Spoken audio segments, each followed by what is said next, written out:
All right, we are live.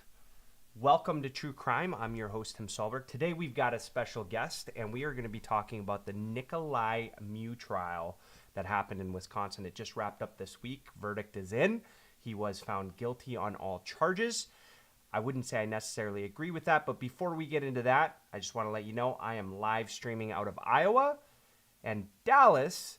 I'm going to turn it over to you if you want to give just a quick introduction to our viewers.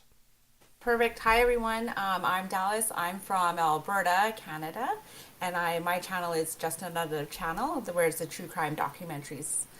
And here I am joining Timmy, who is my cousin. So we're You're, gonna you're do giving this tonight. secrets away already. I know, Nobody right? nobody calls Love me it. that. No, Love actually, a it. lot of Love it. people Love do. it. No, so we'll just get right into it. How much time have you spent on this case? What do you know about this so far? And we'll kind of deep dive into it. So Oh my goodness. Just honestly, like just this week, tell you the truth, like I saw it a couple years ago on the news, but now it's just like really looking at it. It's unfortunate what happened there.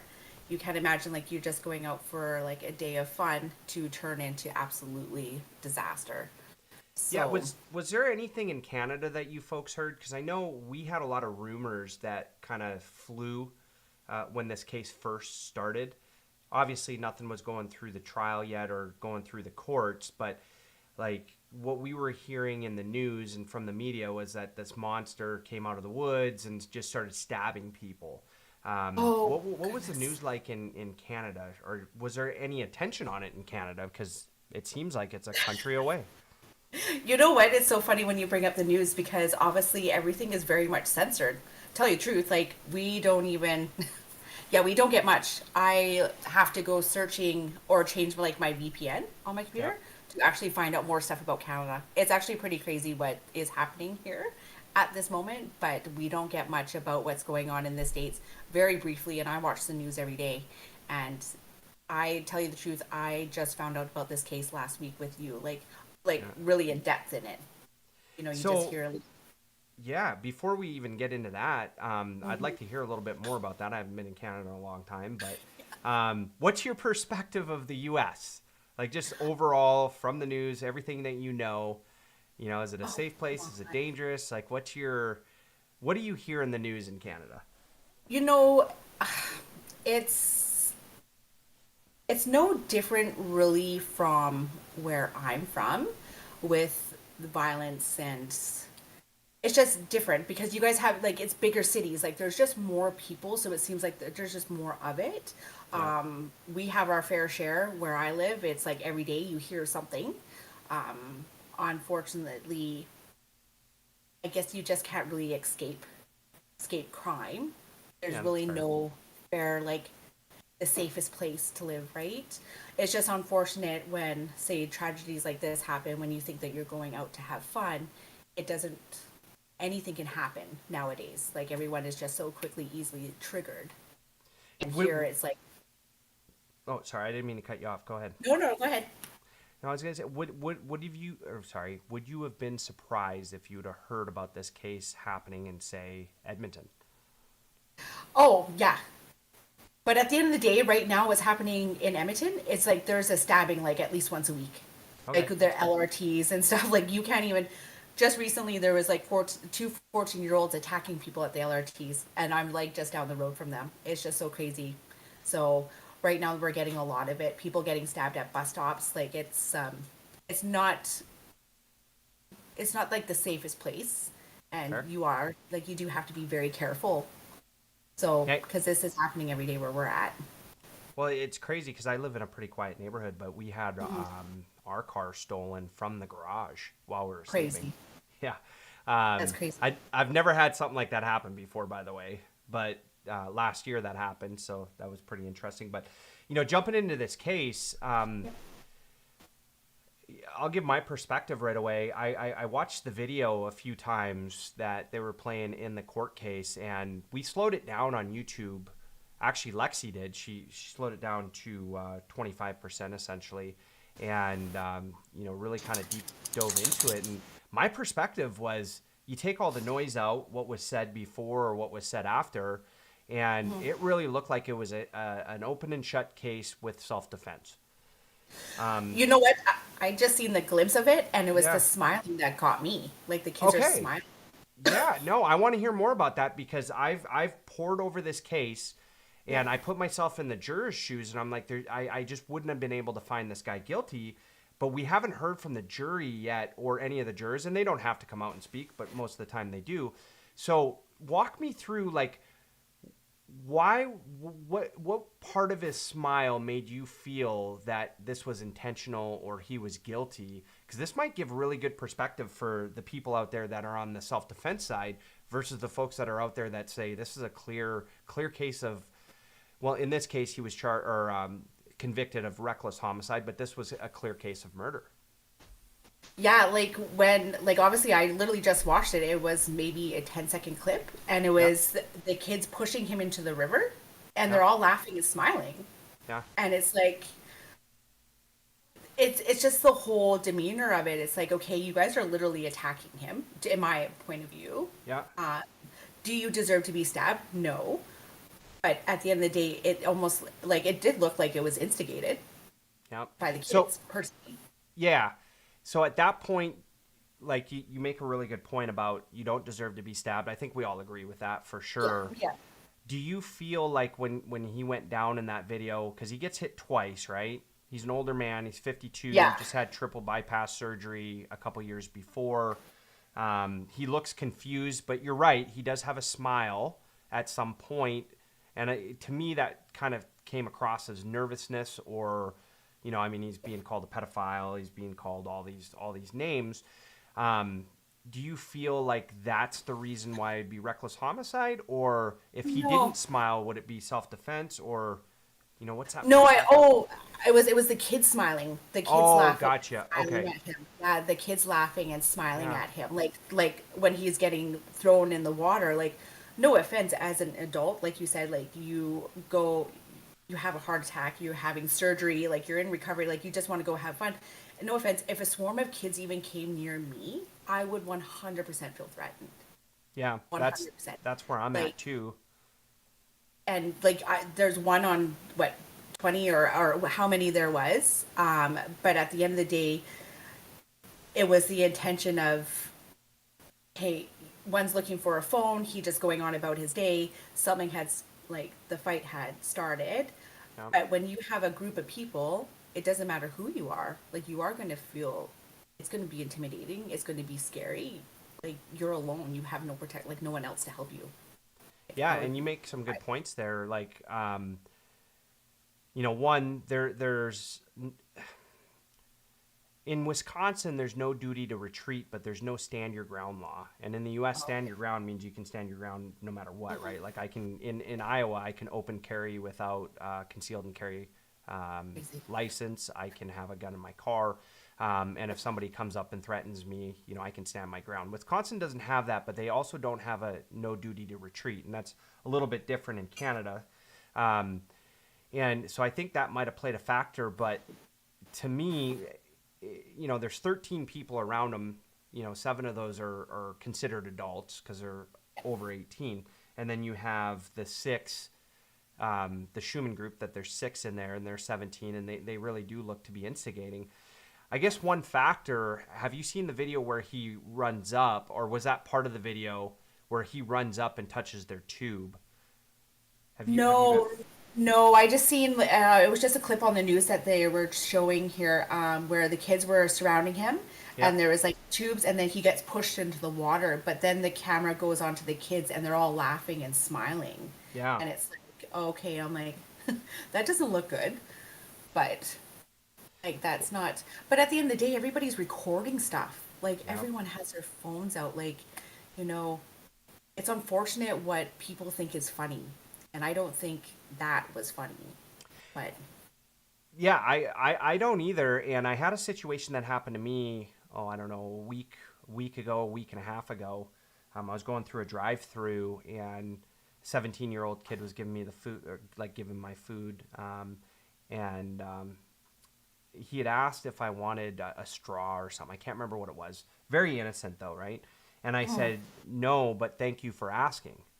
And he had stopped and he had said, did you just call me an ass?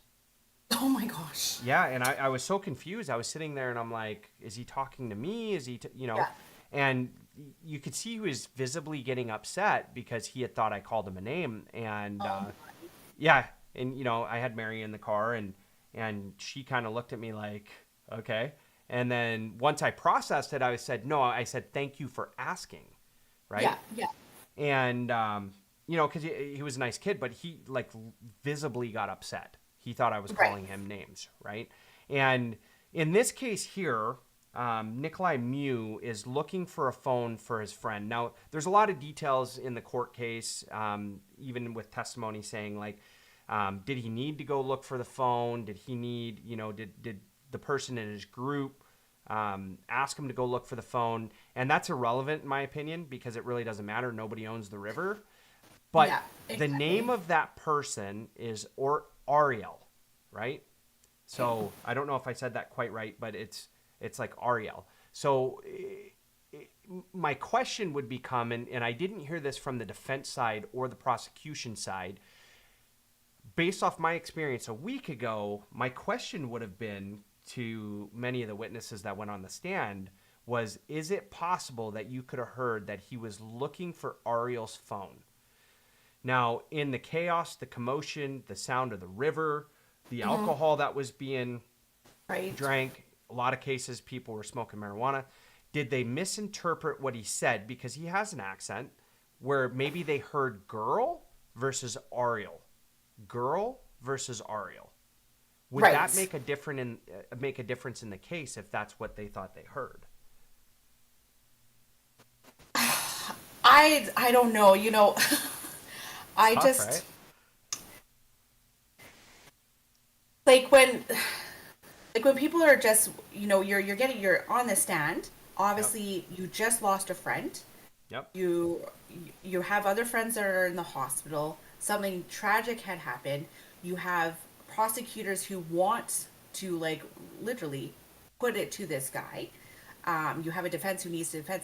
No offense, whatever I would have been told because I was friends with that person, I'm going to say whatever Yeah. because my friend was killed. So guess what? I'm going to follow my friends. It doesn't matter, like even like 21 months after, what you believe could have happened or what did actually happen could be two different stories. But, if I was 17 or 24 and I was in that group, I would have protected my friend because, no offense, I don't want to admit I was wrong. Yeah. So I'm going to be on that page. Yep, he said that. Yep, that's what I heard. Yep. Even Well, if and it then is. play devil's advocate for a second and say, like my perspective is that it was self-defense, but and Yeah, a lot of that has to do with them running up with like up on him on the river, and we yeah, do hear he should have retreated. Um, my perspective is they shouldn't be telling him what to do because it's not their river. At the same time, exactly. it's not his river either, right? So does that play a factor for the jury? Like, I'm trying to think through this. Like, how did the jury come across that it was reckless homicide, and then the 4 counts on the other people that were stabbed? Look, here's a fact that if you look at the video, if you look at it again, and anybody that's watching this, leave a comment down below. Tell us if I'm wrong, right? Um, 4 out of the 5 made physical contact with Nicolai Mui. Okay, Yeah, 5 people ultimately made contact with him of some sort, right? And I'm not saying hit him. Let me be clear. He did get hit, right? Dante Carlson hit him. No question. You see that on the video. Tony Carlson puts his hand on his back. Now, he's trying to be a mediator, but how does Nicolai Mui know that? Ultimately, you see Isaac Schumann push him away by the neck. If you look at the still, it really looks like he's cupping his neck. But you see Nicolai Mui go back about 3 feet, right? That, to me, is what signaled self-defense. Everything that happened after and Nicolai Mui trying to cover it up and what he's saying in the cop car and throwing the knife away, that to me is just fear, right? Because now I just stabbed 4 people. I'm going to be in shock. That's not something yep, that I meant to do. He never even had a speeding ticket in his life up until that point, right? Pretty straight and narrow. But does that make a difference having that contact. It doesn't seem like that even made any difference whatsoever to the jury. Although you could argue that it was the lesser charge out of the two, right? Because, it was reckless versus intentional, right? And that carries two different sentences. But for me, like I just don't even see reckless there, because I feel like he's stabbing to get people away from him, and both people that take the big stab, he's getting pushed and he's moving back and the knife goes up, right? So was he was he intentionally trying to kill these folks, right? Or utter disregard, I guess is what you could say. But, from your perspective, I just want to hear, like, if you were in that situation, you had a knife, would you use it, or what would you have done? Oh, that's a good question. Everyone, I guarantee there'd be like, no, I wouldn't. I probably would. I would, 100%. Like, not that I want to intentionally hurt somebody with it. It would be, get away from me. I have a weapon. Don't come near me. Especially if, you have kids coming up on you. Like, they're drinking, they're loud, there's a group. Absolutely. If I had a weapon, I would show it. I wouldn't be afraid to show it. If it came to use it, I don't know. I don't know. I hope I would never be in that position to ever do that. But, unfortunately he was. And, you know, it's a tough call because a kid got killed, right? So being a parent, I would, yeah, you're in a tough position of right from wrong. Yeah. But And you hit on two really good points that I want to expand on a little bit. So one is the emotional point, right? Because a kid did die, and look, I was talking to Mary today, and I got chills because my kid's 16, and they do stupid stuff, right? And I'm like, I envision him in that situation, and I would never want him in that situation, but I would have some emotions over it. The second thing you said that I want you to expand on a little bit, you were very specific in, if I had a weapon, I would let them know that I had that weapon. And in this case, Nicolai Mui didn't do that, right? He has the weapon out. You can see it in the video, but he never states he has a weapon or threatens. Now, from your opinion and perspective, do you think that changes it, and maybe that's why the jury came back as guilty? Like, would that be something you would consider as a juror? possibly, because if they knew you had that, you hope it would stop, right? It's like telling somebody, "Hey, I have a gun. Leave me alone." Or, you give off a warning shot, like, stop. But at the end of the day, if they don't know, it's, kids should not go out fighting. But, okay, I'm going to be a 17-year-old drinking all of a sudden, and my friends are getting into a fight, and I'm pushing somebody, and I don't know that they have a knife, and I get harmed. I probably never would have went near that person because they had a knife. Yeah, that's a good perspective, and I think that Right? that might be a factor that the jury was taking in consideration. I think emotions play a big part of this. Now, the jury was made up of a lot of older folks, right? Right. 7 out of the 12 jurors were over 40, which is Yeah, crazy. There was only one 20-year-old on that jury. I honestly, I said, I was like, this is coming back as a hung jury, or it's coming back as self-defense. Not in my wildest dreams did I think that he was going to be found guilty. Now, I did think that maybe because he that first stabbing or sorry, I can't really necessarily put it in the right order because I was kind of watching how it went, but I don't know what order it was. But when he hits Riley Madison, she was the one that never physically touched him. So that was the one where I was like, I could see them finding him guilty on that one because she never touched him. She was yelling at Right. him. But again, yelling and physical contact's two different things. So I Yeah. thought he would be found guilty on that one charge. But the rest of them, I was like, oh, I don't know. You know what I mean? The other thing that I found interesting, and I would love to get your take on this, is that the whole initial contact thing, right? Madison Cohen, she doesn't get stabbed, but she's ultimately hit. And I'm going to say Right. hit because some of the witnesses said punched, some of them said slapped. You don't see it in the video. Um, Originally, the witnesses were saying that she fell to the ground during the trial. You know, they nipped that real quick. I think it was Tony Carlson. No, it was Dante Carlson that basically said, I saw her hit the ground. And then he said, maybe I didn't see that. And I thought that took some credibility away. But from that perspective, you know, he did get charged for that. Does that change the self-defense piece? Because essentially, you know, she does push him first, but he hits her, right? Now, we don't see it on video, but that's what witness testimony says. Would that change your perspective?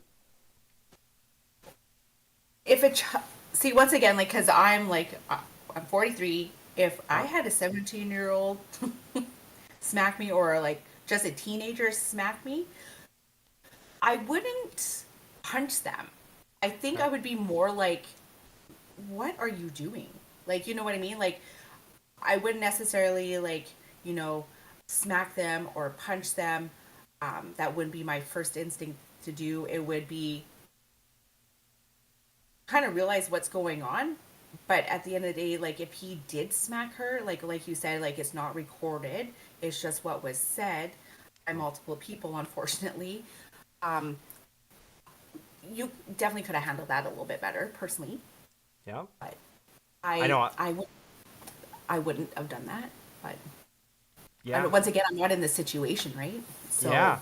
But if you were a juror and you were like, you basically had to say guilty or innocent, like, what would your verdict be at that point, just off the video you saw? no, I wouldn't say guilty. Okay. I wouldn't say guilty. That's fair. The witness that stuck out to me, there was a couple of witnesses that stuck out to me, and I'll kind of explain it. Quentin Carlson, the father of Dante and Tony Carlson, who both got stabbed, by the way, took the stand, right? And, you know, he was very open and honest. The guy owns a bar. Essentially, he was saying that both his kids, they mitigate fights, but basically they're bouncers. He doesn't come out and say it quite like that. But he does say that he sends the boys over there because he sees the ruckus going on. And I think the words that he used was, I thought Mr. Mew was going to get the grapes beat out of him. That was powerful testimony from the father of two kids that got stabbed, the father that sent him over there. Now, he does say it was out of character for Dante to hit him, so he's like, you know, something had to have happened, and I get all of that. But I thought that was such huge testimony that was also, you know, it ends up not playing a factor because he's found guilty. But if you heard that, you know, what would your perspective from that be? One, why are you sending your kids to go defend that fight, right? Why are you sending your boys in there? I would go if that me being the parent. My son, you stay back. I'm gonna go figure out what's going on. Like, Yeah. enough is enough, right? Like, if you're witnessing that as a parent, and your friends, like, friends are getting into a fight, like your son's friends, like, I wouldn't be sending my kid in there, Well, and especially. basically, what happened with these ones, like Madison Cohen was part of a different group, and she was a little bit Yeah. older. But I think that you know what the big thing is that she goes over to talk to Mr. Mew, and then he sends the two boys because he sees that she's art. So she was part of the Carlson group and Quentin's group. So they were two separate groups. They were Oh. older, like 2022. But I mean, at the end of the day, there was 13 people around this guy. But that was the father's testimony. No, Like, what would what's you good? do? No context. What's good? Blessed. Haven't seen you folks for a while. Yeah, Like, yeah. if So you're there, like, and you had like your kids there, and that was happening with their friends, or like another group, like, what would you do, like, as a parent? Um, yeah, no, and I'm thinking through that. One, there's a couple of things that play a factor for me. If I ever saw a female get hit, um, I don't think I could control my emotions either. Like I would have probably hit them too, right? And that would have just been a natural reaction. It's just the way that we were raised, right? Yeah. You Yes. just you don't hit a female. I get the world's changed and there's all this stuff going on, but th- that to me is never okay. That it's just not. I don't care what happens. There's ways to deal with that without physical violence. Um, I do have a question, or actually a statement from one of the viewers. So no context. Huge supporter of the channel. Oh, Actually nice. keeps me motivated sometimes. But she said, I thought they misheard goggles for girls. Now this is a really good point. I look. I've listened to a lot of things and I've processed. I didn't even think about the word goggles. I was thinking like Ariel, but goggles for girls? I mean, that's pretty close. What do you think? Goggles for girls. Goggles for girls. Think of an accent, like a Romanian accent, and I Oh, say okay. goggles. Does that come across to some drunk teenagers as girls? Could that have been a misrepresentation? Oh, 100%. Especially, yes, like, 100%. Because if you think about it, maybe he says goggles, and then they just added the little girls because that's what went through their head. Well, that's a really good point. How does that not come up in the trial? How does the defense not say that? And I know the goggles popped up a lot, but they didn't make that correlation. Girls, like they just tried to say, hey, the little girls thing never happened, but maybe the teenagers did think they heard that. What do you think? Yeah, I'm not honestly sure. Like, even when you're put in those kind of situations, like, you're going to hear a lot. Like, you're not focusing, like, you're not clear-headed. Yeah. So, obviously, and plus, like, yeah, adding alcohol, it's intense. There's conflict. Like, one, and then plus, yeah, you're having somebody who, like, you might not be able to, like, understand them because of their accent. But you're gonna, like, you can mistake anything. Yeah. Yeah, pretty crazy. I want to talk It's about crazy. a couple of the witnesses, and I know you may not have deep dived into it, but um, there was a couple that kind of stuck out to me. The person that took the video, right? I thought was going to be like their star witness, and ends up not being their star witness, which was J1 Cockfield. Have it up on my screen right now. Um, I thought he folded, as a witness. He was honest though, and I thought that was important. But a lot of these witnesses, I felt like kind of changed their story while they're on the stand. Um, J1 Cockfield, didn't do very well, but I would say the best witness that I thought out of everybody was Alexander Vang. That was one that I watched. I watched all the testimony, by the way. I'm a geek. I know it. I came home. I literally was staying up for hours to go through that. This one really, really kind of piqued my interest. But if you were a juror, again, I know I'm putting you in that perspective. If you heard witnesses inconsistent time and time again and not getting their story straight, would that make an impact how you would find the accused? Yeah, there's no credit behind it. Like, there is no credit because I'm one, once again, like, you're witnessing your friends being harmed. Um, it's been a long period of time since that moment, like, since the incident had happened. There's what, 21 months in between. Yeah. You have friends, family, you have influence, like, people influencing you on, like, what happened. Like, everyone wants to know your story or what took place there, right? Yeah. It's gonna change because once again, you don't want to look guilty. So if you're not going to have the same story, like, if people are not going to be who's there and who's telling the truth and everything is different, then I'm sorry, there's no credit behind it. Yeah, I have those same sentiments. The other thing that stands out to me is there's a large piece of this trial that we just don't have information on, right? So in the state of Wisconsin, you can elect to not be recorded. Now, one of the witnesses elected not to be recorded, and that was Madison Cohen. And I think this plays a major factor in this case because she would have been the one with the initial contact one way or the other, right? She puts her hand on Right. him. Now she doesn't hit him, so let me be clear. Again, never should you hit a female. Yeah. She's just trying to get him out, out of where he's at. She's coming to the aid of the teenagers.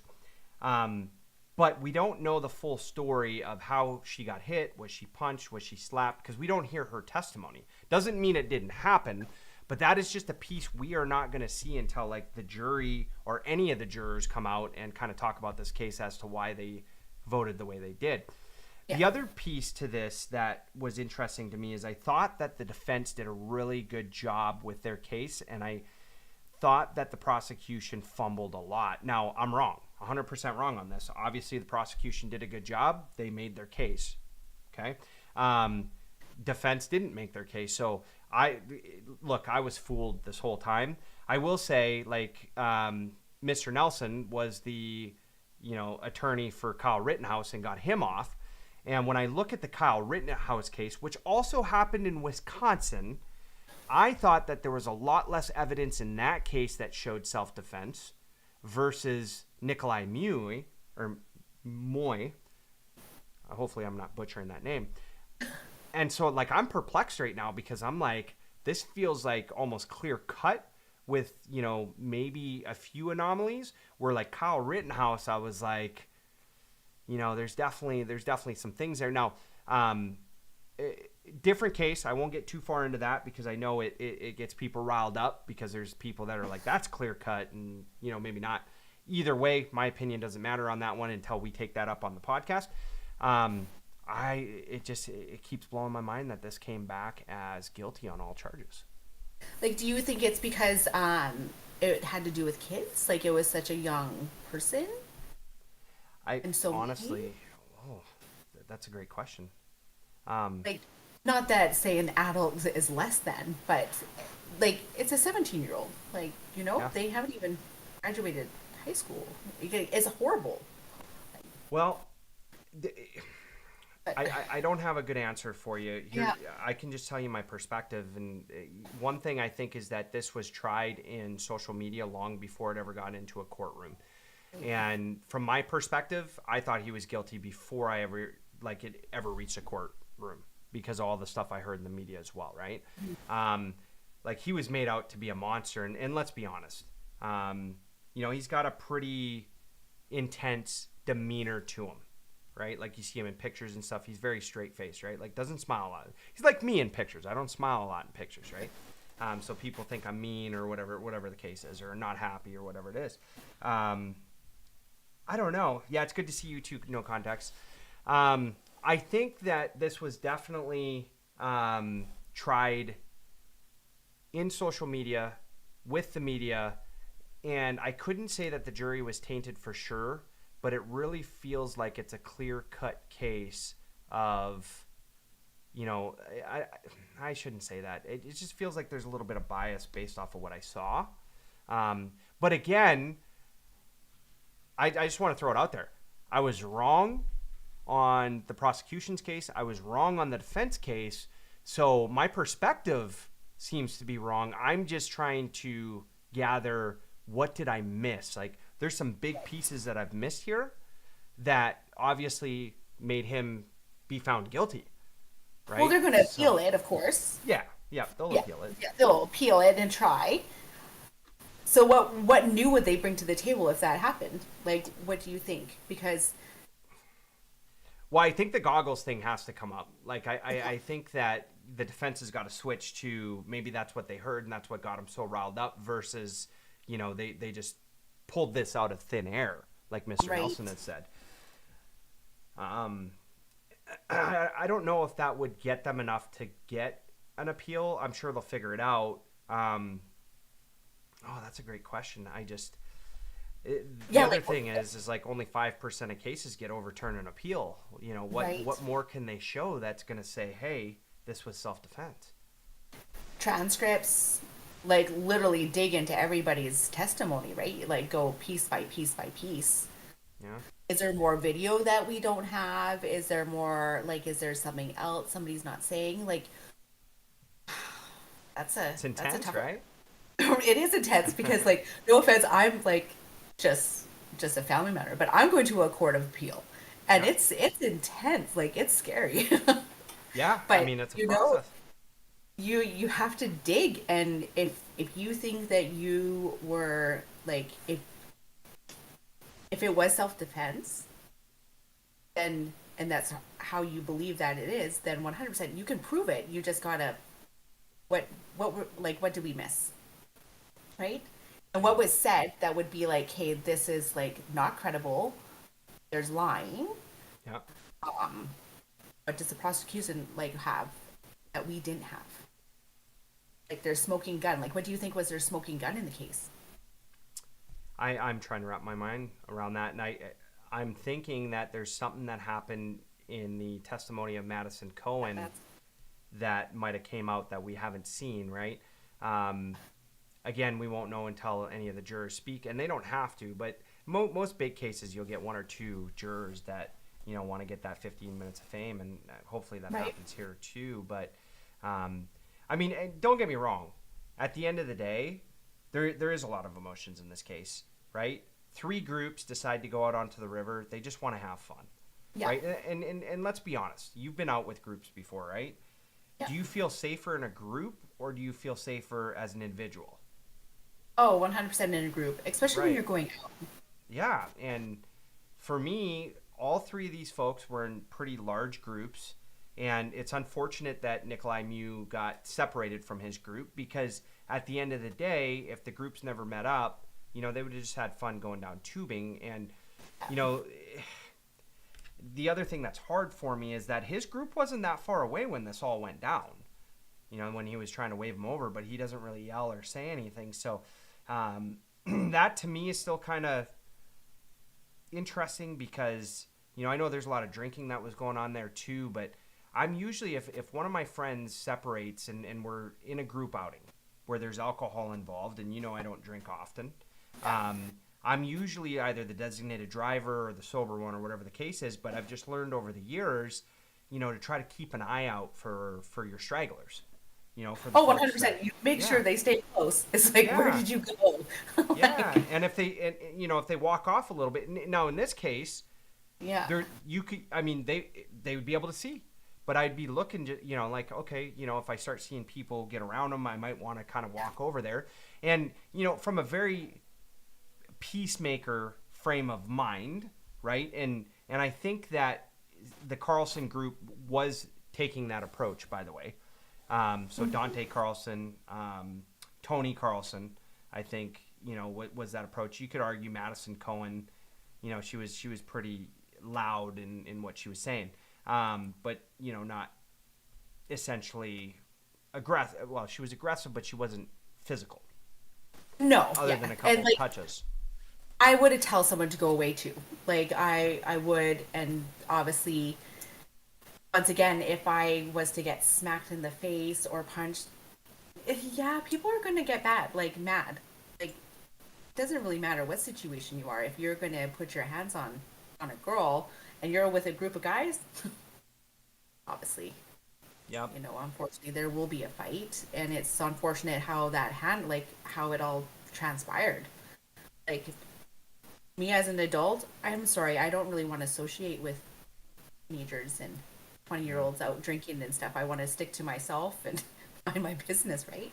Yep. And it just didn't turn out that way for them, which is unfortunate. Well, and I'm sure you've seen, in a gathering when something does happen, it seems like the crowd can get riled up pretty quick, at least in my experience. Have you ever had that experience where you've seen, other people or whatever, and then all of a sudden the crowd, I don't want to say gets out of control, but they get really riled up over something and half of them don't know what's going on?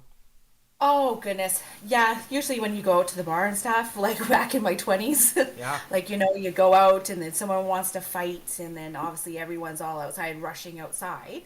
Like Yeah. that's intimidating. But now what's so unfortunate, it's everyone does have weapons. Everyone like you just don't want to say anything to anybody. Like you don't want to have that altercation with nobody nowadays because you don't know what they have. Yeah, it is different. You make such a good point because I remember when I was younger, I won't say the year because it was a long time ago. Um, I was in Edmonton with a bunch of friends. We were out on White Ave. Back then it was like the Rebar and Club Monaco and all. I don't know if they're still there now, but there was no knives. If you got into a fight, it was usually one-on-one. And, if it started getting out of control, your own group would pull you off. You know what I Yeah, mean? exactly. And And now these days, it just doesn't seem that way.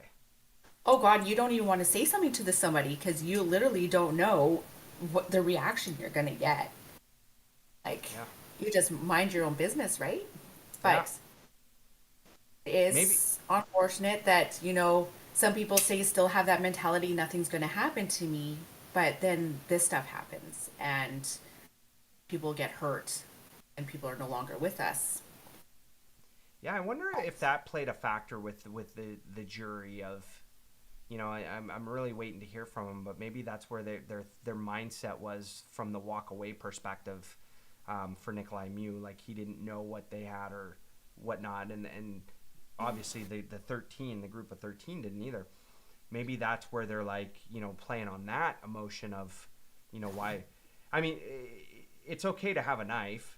Most people that are on the river have a knife. A lot of people carry lighters that don't smoke out there too, because you never know when you might get into trouble. So it's not abnormal, but that might have played a big factor into it too. But again, I'm still wrapping my mind around all of this, and I'm like, it scares me, to be quite frank, because I'm like, I might almost in that situation want to rather take a beating and hope that I live than Right? pull a knife and try to defend myself. And that's a scary place to be in. Now, there is a couple of things that you mentioned earlier that, one, I don't know if I would tell a group that I had a knife or not, because I've also seen in certain situations where you get a group riled up like that and they feel threatened and all 13 jump you.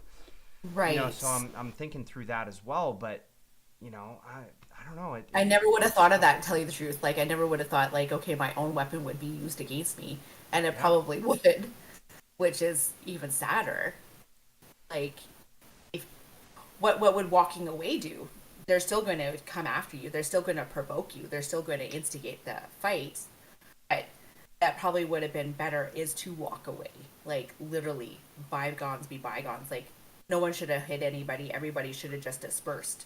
Like, say Yeah. your two words, whatever it might be, but that's what should have happened. Like, if I was honestly in that position, I would have walked away. I never Yeah. would have sat there instigating people, you called me this, you called me that, and I would have walked away. Like, I would have And been fearful. I would have been fearful for my life. I'm leaving. I'm not going to sit here and argue with a bunch of kids. In my eyes, because say for instance, I'm 54, I'm not going to sit there and fight with a bunch of kids. yeah. Here's another. I'll give you another angle on this one, and I'll get your perspective on this. Is Nicolai Mui put himself in that situation, right? He goes to look for the phone. In the first video, he kind of charges at the teenagers, touches their tubes, loses a snorkel, ends up behind them. Now, the argument could have been made that he shouldn't have done that for whatever reason. Now, his perspective is that he saw somebody holding up a phone. He thought maybe that was Ariel's phone. Not that they were accusing him of taking it or anything. He thought maybe they had found it. But he ends up behind them. And what that does is now that puts both the Carlson group and the Schumann group in front of him. So he's got to go past both those groups before getting back to his group. And when Right. you see the video, right? And this is where for me I was like self defense. It's got to be self defense. Yeah. I understand he put himself there, right? But at that point there was no physical. Nobody was touching anybody. No, like there was a lot of words being said. But now he's behind that group. Now how he got there I think is irrelevant. Yeah, you could play that video all day, and for me I'm like, okay, so he's looking for a phone, then he drops a snorkel. We clearly see that. Should he have touched their tubes? No, he shouldn't have touched their tubes, but he didn't touch anybody physically.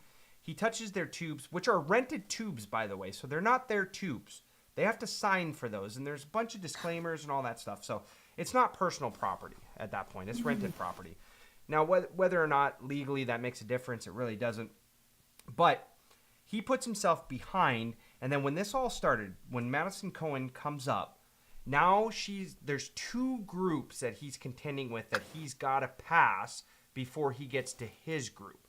And when you see in that video, that 10-second clip that you see, right, you see people on his left, his right, and in front of him. So that being said, right, in order for him to pass, he's got to go through them. When you say walk away, right, what he should have done, and I agree with you 100%, should have walked away. None of this happens if he walks away. Do you think that he should turn and walk the opposite way of his group and then try to go around, or try to walk right through the two groups as they're yelling, screaming, laughing, telling them to leave? Oh, Because I one last thing, and I'll get your perspective. If you look at that video, Madison Cohen is pointing for him to go backwards, not forwards to his group. So she's telling him to leave to go the other way. What do you think about that? and this is hard because obviously I'm going to put myself in that position. Okay, I'm a man. I'm older than you. I'm not going to listen to you. I'm going to go through you guys and I'm going to walk through that way because I'm older, right? Respect your elders. Like that's what I would think. But in reality, you should have just went the other way. Would have helped. But I could see why you want to go through them. It's like because I'm not going to allow you to bully me. I'm not going to allow you to intimidate me because if I let that happen, what's going to happen if I turn my back on you? So it's a lose-lose situation. Well, no, I shouldn't say lose-lose. There's I wouldn't have went through them, but I could see why he would have.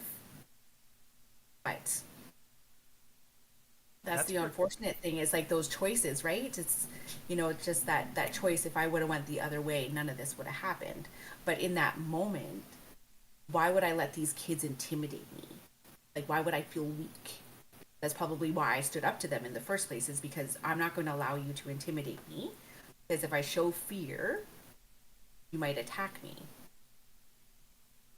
That's a great perspective. So, Another thing that you say there that I kind of form an opinion is, do you think, like you watched that 10-second video, do you think that Nicolai's ego played a major factor into this? possibly in that moment, Yeah. like, because you don't think something bad's going to happen, but in that moment, like, it's fight or flight, right? So, and he was a lot bigger, obviously, now because you see him now, like in court and stuff. Like he, he had like, he was muscular, like he was like a big man. Yeah. So, yeah, I would have stood up for myself if I was him. Unfortunately, it just ended the way that it ended, and that didn't help anybody. Yeah, fair enough. Um, I, I mean, I'm going to turn it over to you for any questions that you have and your perspective. Let you take the lead here for a moment, and what's your thoughts? like how, like obviously you live in the area, well, close to, you Yeah. had mentioned to me, like when you hear this type of stuff, like does it make you not want to go to these places anymore? Like if you hear, okay, someone had passed away here, are you more leery of going out tubing, say, to this river? No, I'm not, and for a couple of different reasons. I know stuff happens, and as you know, I don't drink very often, so and when I do, I tend to stay pretty close to my friends, just because um, I used to be called like the New Year's Eve drunk, and the people that don't drink all year and then go out for New Year's Eve are usually the rowdy ones because they don't know how to handle their alcohol, right? That's me in a nutshell, and I know that going in, so then I'm like, either one, I'm going to be sober. If I am drinking, I'm going to make sure that I'm around people that I'm not going to make mistakes or that will correct me. Let's be honest. I mean, anywhere I go that I'm drinking, I usually need to have Mary there because she'll keep everything on the straight and narrow, right? Like Nice. she's not afraid to say, hey, you know, make sure your stuff is together. Yeah. Um, so for me, no, it doesn't scare me at all. Things happen, and I know that there's a lot more people in the U.S. and there's a lot less land. So if you look at Canada, and I'll put a perspective, second largest land mass in the world, right? Yeah. And you have 36 million people, right? Close to, it's probably 40 now, but 36 million. To put that in perspective, we have a smaller land mass here, and we have 360 million people, and probably Right. going to hit in the next census probably over 400 million. So you've got less land mass, 10 times the amount of people. right? And then you've got stand your ground laws, you got no duty to retreat laws, different states, right? Like there's not a stand your ground in Wisconsin, but there is in Iowa. Um, I, in my perspective, I lived in Oklahoma as well. That's a stand your ground state. People typically didn't get out of control that often because the perspective that somebody could pull a gun. Now, Right. on the river, you're going to see if they're carrying a gun or not, right? So right there, you might get a little more egotistical.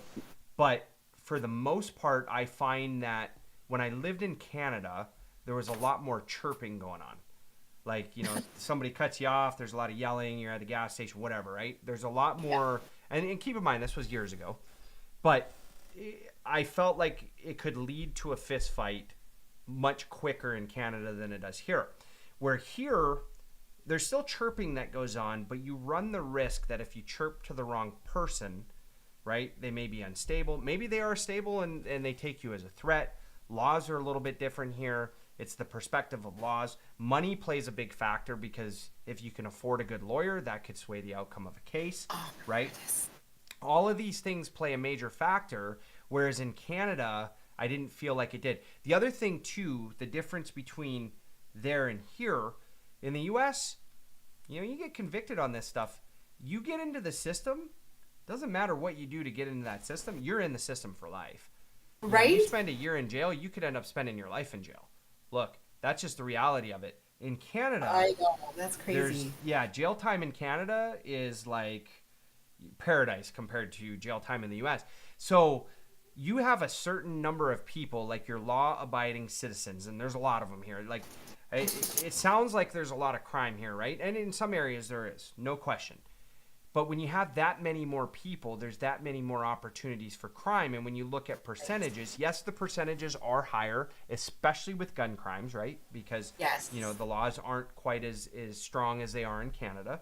Um, you're going to see more instances of stuff happening. But I will also say, in just an overall volume, you're going to see a lot more law-abiding citizens that you're going to run into because there's just more in volume. So you see more of both sides. Is there places that I fear going? Absolutely. There's places that, are a little bit more rowdy. Downtown Minneapolis for a long time got to the point where uh, right when like COVID hit, I was down there. It got heavy pretty hard. One of my friends got robbed by gunpoint down there. Was that scary? Yeah. Ultimately, though, you kind of start figuring out. You start listening to people where they say, if somebody comes up, they want your stuff, and they're pointing a gun, give it to them. And Right? that's Crazy. exactly what happened. So no, I don't walk scared every day. Definitely more guarded than I am in Canada, but at the same time, I think it helps you self-reflect a little bit of, did I create that situation? As I'm getting older, that's the same thing too. I go through a lot of self-reflection of like the mistakes that I make, the things that I say, how they impact people. And I'm not perfect, so I make those mistakes every day. But the words that I choose and my feelings don't always add up, right? Sometimes I'm a fast-talking guy, right? So like I just spit Right? things out and then I regret what I say. So I'm Yeah. trying to get better at that, and that seems to de-escalate situations. But being a sober driver in Canada and dealing with the bars and a lot of the drunks that I did, because here it's 21 to get in the bar. There, I mean, let's be honest, in Grand Prairie it Oh, was 16, but it was 18, but like I could get in at 16.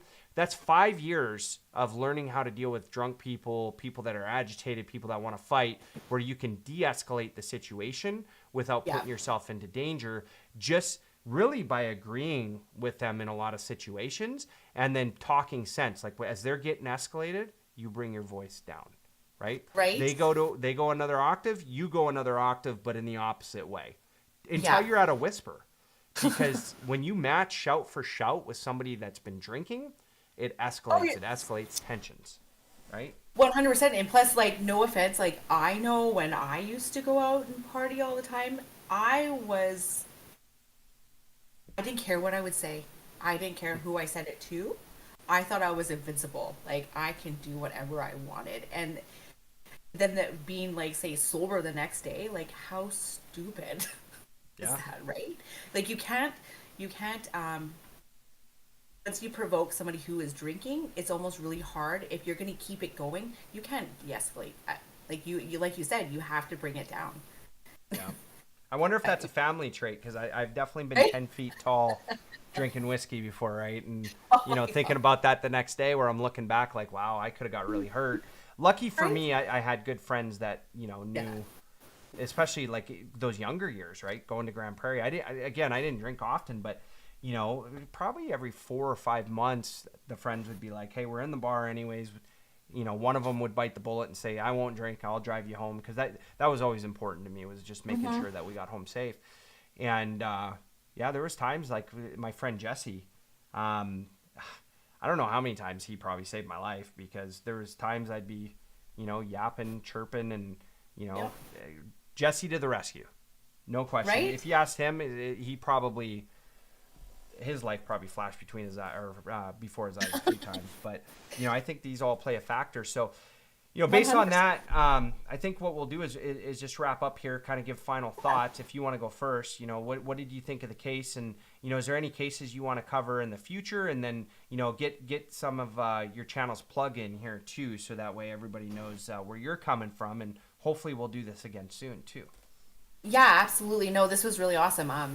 First timer, so this is first time ever doing a podcast, and I just loved it. And even going live, like actually going, I really enjoyed it.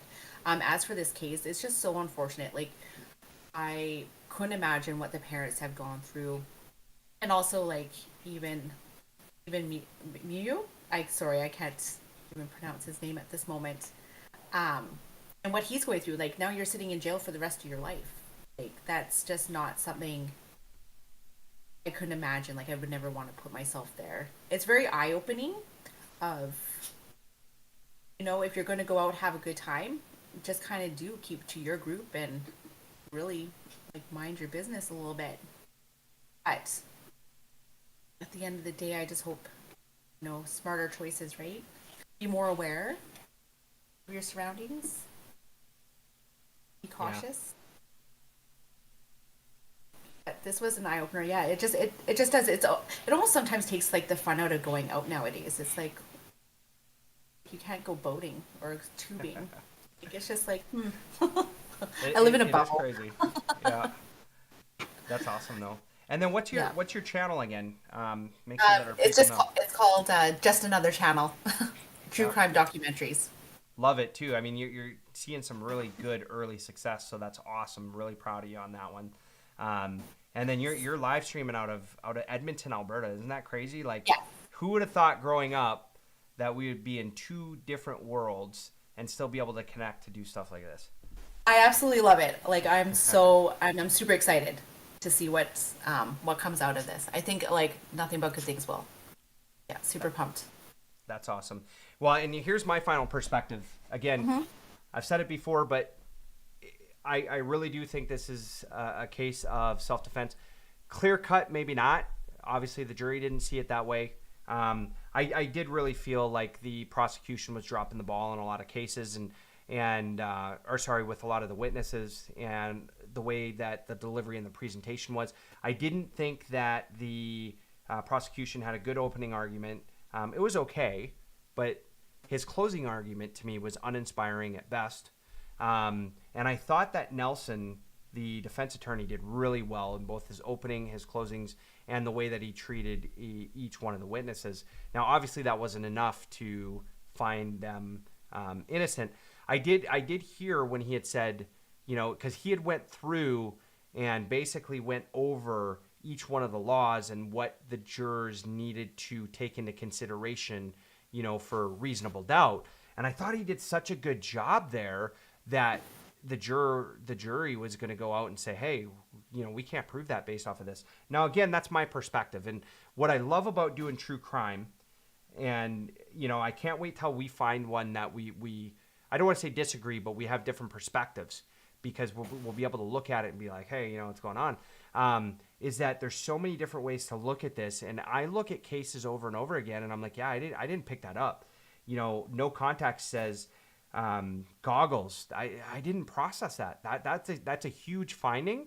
And keep in mind, no context does that a lot on my videos, where can point out some things that are just, one, it's inspiring because your community's interactive with you, but it's also it's giving you other perspectives to look at true crime and cases. And I never set myself up where I'm 100%. Like, I can always sway my opinion based off of that. Second thing is that I'm looking forward to do this again. So for anybody that's on my channel right now, I know I haven't been doing videos as much recently, and I probably won't do them as much. I'm really interested in doing this podcast thing. Dallas and I just reconnected not long ago. Great relationship as we were kids, very close. I was excited to do this, obviously with work and some life things getting on. It took us a couple weeks to get this going, but this is our first one. This is raw. We're going to work on some things. We're going to look at some other cases. So if you've got some cases you would like to see us talk through live, we're going to do that. And then what we'll do is we'll take that video and we'll post it on YouTube for you for your pleasure. Post it on both channels. And we would encourage you to come back for our next one. Dallas and I will work through, what does that timeline look like? When is the date and the time? And we'll actually alert you through YouTube prior to that. So you'll see it on our channels that says, hey, this is upcoming in the next day or the next 2 days. And then that way you guys can get in here and ask your questions. So we do appreciate everybody that came in. Check out Dallas's channel for sure. And based off of that, that's all we got for you tonight. I hope everybody has a great weekend, and we'll see you here soon.